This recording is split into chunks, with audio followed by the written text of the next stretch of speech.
Hello children, in my last video I was telling you about two processes by which materials enter the cell or leave the cell. One is already I told you, that is diffusion. What is diffusion? Movement of materials or movement of substances from a region of higher concentration to a region of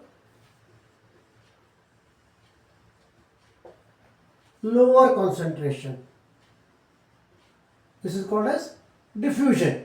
And example I had given you, exchange of gases in our lungs and the cells.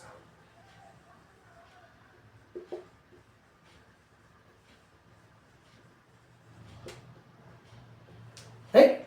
If we take in oxygen, give out carbon dioxide. So they get exchanged in our lungs, in the cells which you call as alveoli. Same thing happens in the cell. Cells absorb oxygen, give out carbon dioxide. So that takes place by a process called as diffusion. Now, the second process by which materials enter or leave the cell, that is called as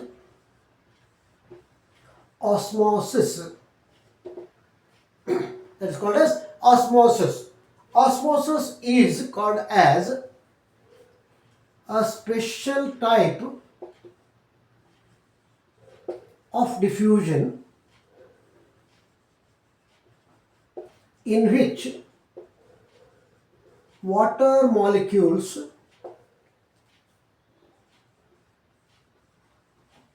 move from a region of higher concentration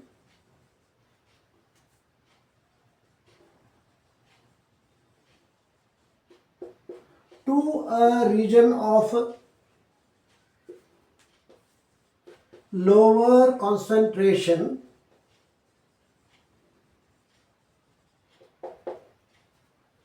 through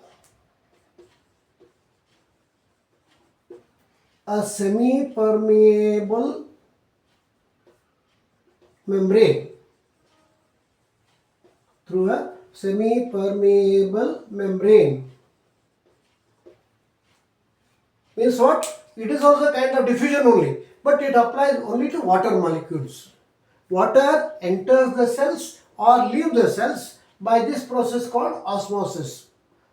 And water molecules enter or leave the cell through this cell membrane, which is called as a semi-permeable membrane. Now, sometimes water enters the cell, sometimes leaves the cell. When does water enter the cell? So, the entry or exit or movement of water into or outside the cell depends on one factor, what is called as concentration. What is called as concentration. Means what? There are so many substances dissolved in the water. Water is not pure water. Water will be containing so many mineral substances, so many dissolved salts, right? So depending on the amount of these salts or substances which are dissolved in water, water either enters the cell or leaves the cell. Means what? Now, suppose you are taking simple water. Simple water is there, tap water or river water, whatever it is. Simple water is there. It contains less concentration of salts. Now, if you keep a cell in a less concentrated solution, where the concentration of salts is very less, means concentration of water is more, concentration of other substances is very less, then water will enter the cell from the surroundings. Water will enter the cell. So what happens as a result? As cell takes more water, it swells, it increases in size. This we call as endosmosis. When water enters a cell, the cells will increase in size, they will swell. Now suppose you are keeping a cell in a solution or in a medium which contains more concentration of something, more amount of dissolved substances. Like for example, you have seawater. Seawater contains too many salts. It is highly concentrated. Is it not? More amount of salts in the water. What will happen? Water from the cell comes out of the cell. Water from the cell comes out of the cell. Means what? Movement of water is in the outward direction. When the concentration of salts is very less in the surrounding medium, movement of water in the inward direction. It moves inside. But when the concentration of salts outside is high, then water moves outside. This we call as exosmosis.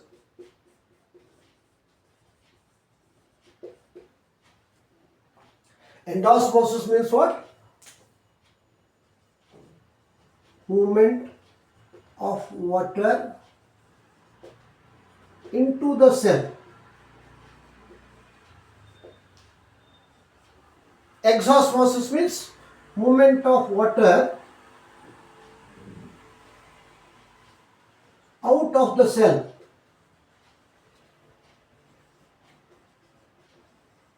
Water will come out of the cell. What will happen when water comes out of the cell? Cell will decrease in size. Suddenly it will shrink. This cell will become very small. When it loses water, what will happen? It will lose its shape. It shrinks. That is what we call as exosmosis. Now for example, say I have brought here these grapes. These are simple grapes. See, these are grapes. I had kept these grapes in water. Now see the grapes, what have happened? The grapes have swollen. See, these are black grapes and green grapes. These red ones, right? See, it has also swollen. And see this black grape, this one also has swollen. See this? Is it not? Why? It has absorbed water from the surrounding water.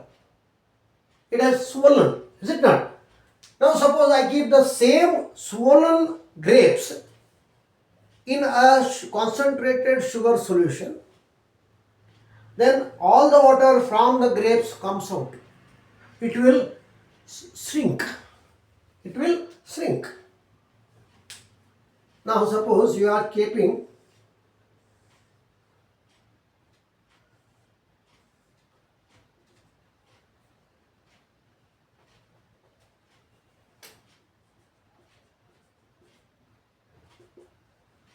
these swollen grapes in the concentrated solution, cells will again lose water. They will lose their shape. The grapes which are now like this, they are swollen. Now these grapes will become like this. They will lose their water. So increase in size, swelling of grapes is due to endosmosis, and shrinkage of cells is due to exosmosis. So two types of osmosis, endosmosis and exosmosis, which depends upon what we call as concentration. So there are three types of concentration. What are the three types of concentration?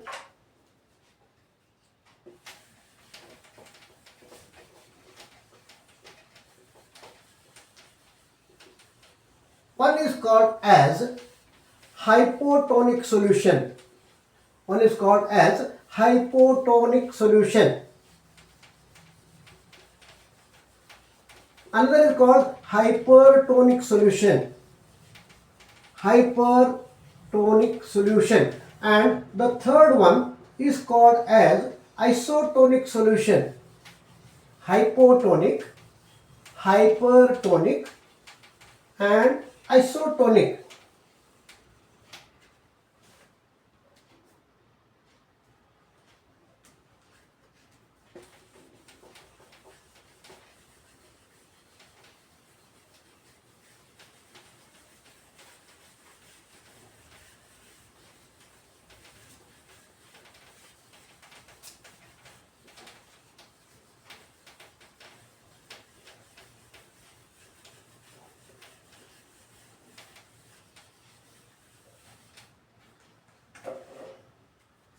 concentration.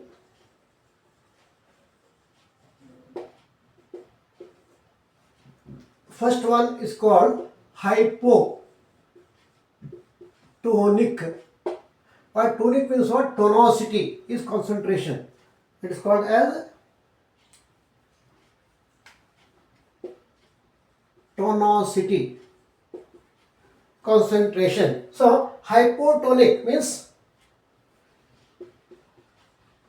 less concentrated. Second one is hypertonic, highly concentrated.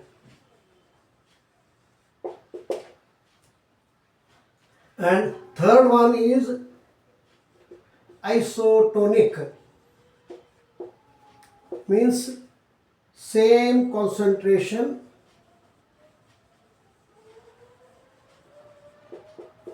outside and inside the cell.